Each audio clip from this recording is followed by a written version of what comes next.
Bro பரோட்டாவில் cheese chocolate வச்சு சாப்பிடுவேன். Parotta lovers எல்லாம் நீங்கள் மன்னிச்சிருங்க. வாங்க இங்கே பார்த்தீங்கன்னா சொன்ன மாதிரி ஒரு பரோட்டா இருக்குது, ஒரு சீஸ் இருக்குது, அதுக்கப்புறம் கொடைக்கானல் வந்து வாங்கிட்டு வந்த சிங்கிள் பீஸ் சாக்லேட் இருக்குது. வாங்க சாப்பிட்டு பார்ப்போம்.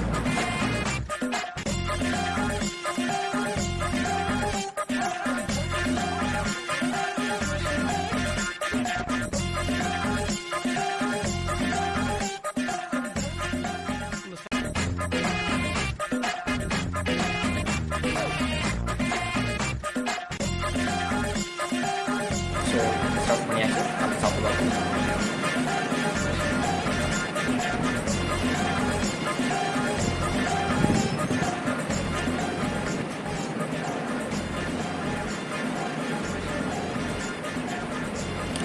நல்லா தான் இருக்குது.